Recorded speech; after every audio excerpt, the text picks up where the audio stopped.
Assalamualaikum warahmatullahi wabarakatuh. Kami, kelompok 9 Filsafat Umum, akan menyampaikan materi yang telah kami diskusikan mengenai filsafat abad modern.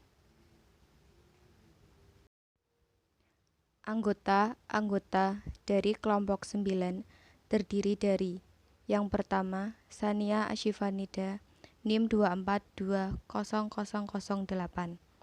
Yang kedua, Afi Anasia, NIM 2420011.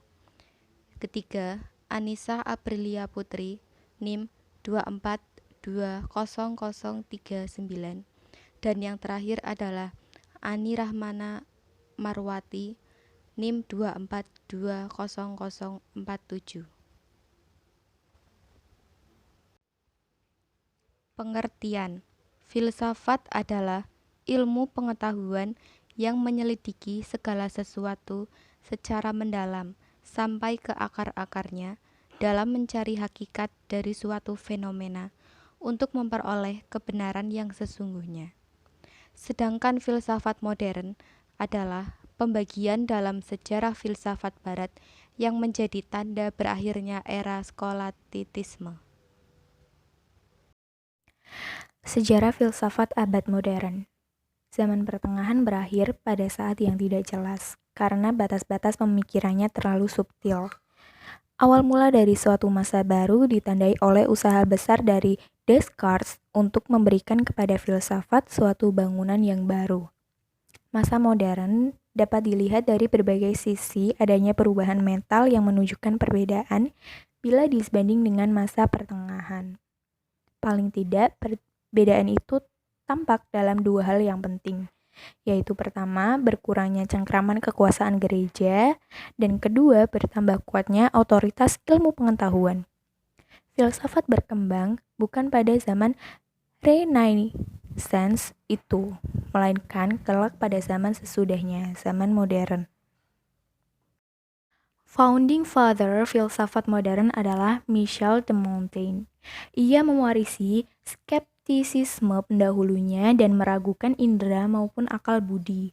Sebaliknya, ia menelekatkan ide alam yang melekat di dalam diri manusia sebagai karakter juga merupakan pemikir-pemikir kuno. Oleh karena itu, pikiran-pikiran intelektual skolastik tidak berarti baginya. Sedangkan tujuan pendidikan dan filsafat secara umum baginya adalah untuk menerangi dan mengilhami hakikat diri yang bersifat spontan. Renaissance lebih dari sekedar kebangkitan dunia modern. Renaissance ialah periode penemuan manusia dan dunia, merupakan periode perkembangan peradaban yang terletak di ujung atau sesudah abad ke-8 sampai muncul abad modern. Zaman ini juga disebut sebagai zaman humanisme. Jadi, zaman modern filsafat didahului oleh zaman Renaissance. Filsafat modern ditandai dengan karakteristiknya, dengan lahirnya aliran-aliran besar filsafat, yang diawali oleh rasionalisme dan empirisme. Selain kedua aliran itu, juga akan diketengahkan aliran-aliran besar lainnya, yang ikut berperan mengisi lembaran filsafat modern, yaitu idealisme, materialisme, positivisme, fenomenologi, eksistensialisme, dan pragmatisme. Renaissance berasal dari istilah bahasa Prancis, Renaissance, yang berarti kelahiran kembali.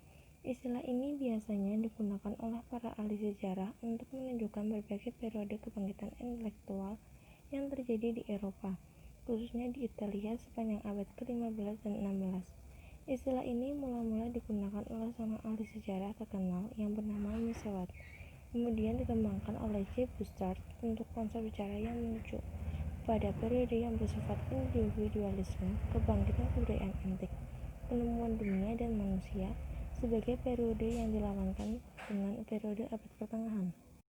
Rasionalisme. Kepercayaan terhadap akal ini sangat jelas terlihat dalam bidang filsafat, yaitu dalam bentuk suatu keinginannya menyusun secara prioritas suatu sistem keputusan akal yang luas dan tingkat tinggi. Corak berpikir yang sangat mendewakan kemampuan akal dalam filsafat dikenal dengan nama aliran rasionalisme. Empirisme. Empirisme adalah suatu doktrin filsafat yang menekankan peranan pengalaman dalam memperoleh pengetahuan dan pengetahuan itu sendiri dan menghasilkan peran akal. Istilah empirisme diambil dari bahasa Yunani empiria yang berarti pengalaman. Idealisme. Pemikiran filsafat yang berpandangan bahwa doktrin tentang realitas eksternal tidak dapat dipahami secara terpisah dari kesadaran manusia. Dengan kata lain, kategori dan gagasan eksis di dalam ruang kesadaran manusia terlebih dahulu sebelum adanya pengalaman-pengalaman inderawi. Kantianisme. Kantianisme adalah paham di mana setiap kita mengambil keputusan, kita harus membayangkan bagaimana bila kita adalah pihak yang dirugikan. Pragmatisme. Suatu pandangan bahwa kriteria kebenaran sesuatu terletak pada nilai kegunaan sesuatu tersebut dalam kehidupan nyata, sehingga kebenaran sifatnya menjadi tidak mutlak. Mungkin suatu konsep atau peraturan sama sekali tidak memberikan kegunaan bagi masyarakat tertentu, tapi terbukti berguna bagi masyarakat yang lain, maka konsep itu dinyatakan benar oleh masyarakat kedua. Eksistensialisme. Eksistensialisme menyatakan bahwa cara berada manusia dan benda lain tidaklah sama.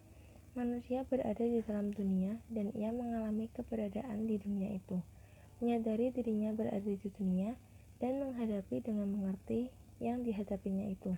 Manusia mengerti guna pohon, batu, dan salah satu di antaranya ialah ia mengerti bahwa hidupnya mempunyai arti. Selanjutnya yaitu ada tokoh-tokoh filsafat modern. Nah, yang pertama pada aliran Renaissance itu ada tokoh yang bernama Nicolaus Copernicus beserta yang lainnya, dan yang kedua yaitu pada aliran rasionalisme ada tokoh bernama René Descartes beserta yang lainnya.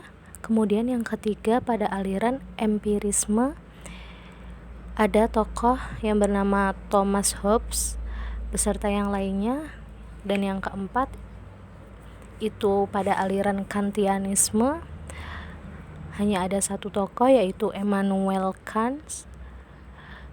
Yang kelima pada aliran idealisme ada tokoh yang bernama George Berkeley dan yang lainnya. Kemudian yang keenam pada aliran pragmatisme ada William James serta John Dewey, dan yang ketujuh pada aliran eksistensialisme itu ada Martin Heidegger beserta yang lainnya. Nah, kemudian karakteristik atau ciri filsafat abad modern. Filsafat zaman modern ditandai dengan perubahan dalam bentuk-bentuk kesadaran atau pola-pola berpikir. Sebagai bentuk kesadaran, modernitas dicirikan dengan 3 hal. Yang pertama itu ada subjektivitas, kedua kritik, dan yang keempat kemajuan.